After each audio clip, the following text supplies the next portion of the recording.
As a boy, he watched his family destroyed by war. Now he's been sent to America to track down an international weapons cartel. הייתי חי טוב, ממש דירת פאר, משהו בעניין חבל על הזמן. משהו בתקציב של 10-11 מיליון דולר. אז מה, אני מוותר על החלום שלי? I left everything and returned to Israel.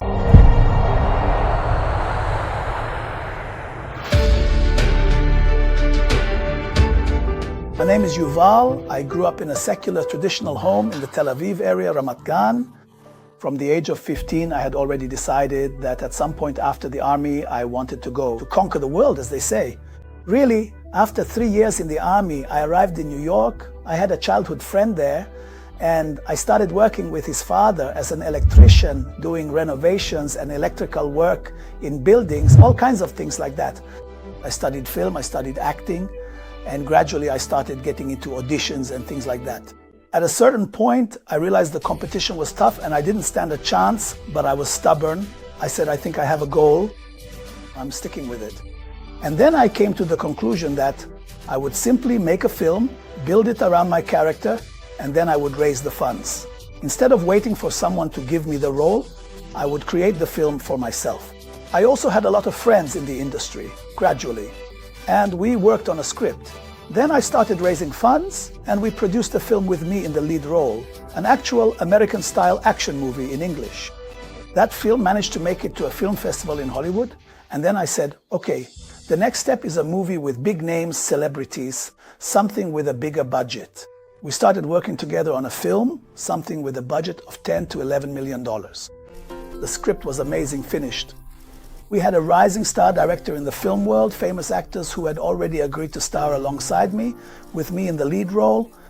In short, a film that would have put me at the top of the movie world. I was living well, I lived near Central Park, really a luxury apartment, something truly amazing. I would go listen to Torah lessons. Gradually, I took on a bit more, tzitzit, Shabbat, all on my own. Tzitzit, for example. I went with a friend to a lesson and I asked him, tell me, can you wear tzitzit without a kippah? He said, yes, you can wear it. It protects you, it's good. He said to me, all right, come on, give it here. I'll put on tzitzit. I started to have doubts within myself. I reached the age of 30 and I asked him, and what about me? What about getting married? What about a wife? Kids? I was in conflict until I said, you know what? Let's go to a seminar. There was Dr. Betish there. He himself is a Baal Teshuvah, the director of a hospital, one of the leading scientists in the world.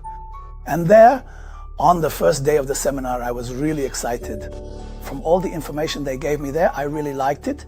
And then it hit me that the Torah is true, and you have to follow it all the way, and that's the recipe for a happy life, both in terms of relationships and children.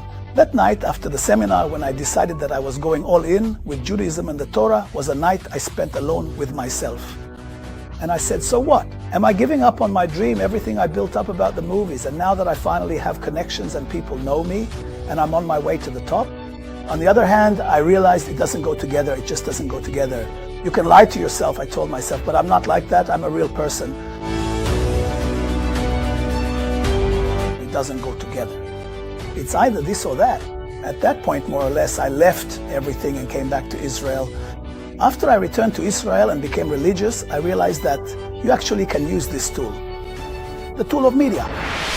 And then I started producing films, Jewish-themed presentations like 0 Hour, Gog and Magog, all kinds of such discs that were distributed in millions of copies in Israel and around the world, and brought tremendous strengthening to the Jewish world.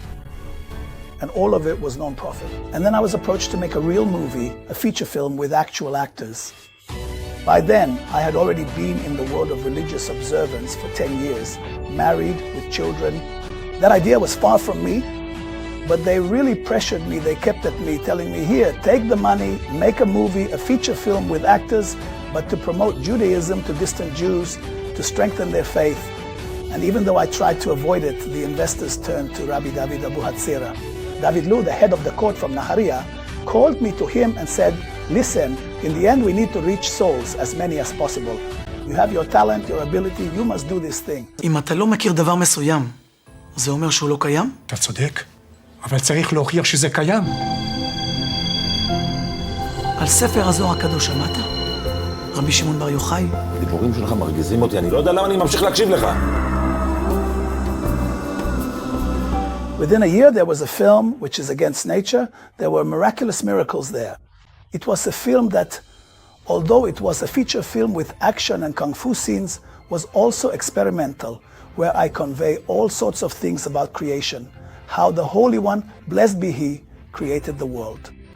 And this film was accepted to 13 international film festivals, and in some of them, it even won awards. People came out of the film and actually said that their whole lives had changed. An amazing spiritual experience.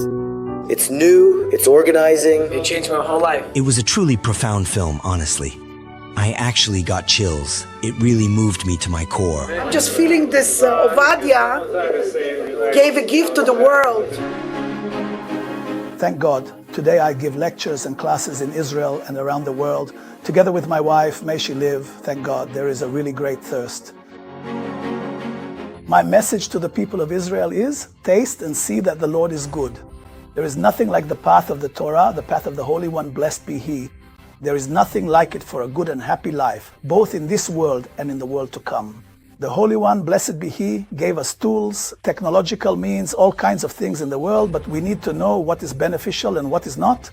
For that, the more a person is attached to the Torah, learns a lot of ethics, he will know how to walk the right path and how to leverage this world for the sake of the world to come.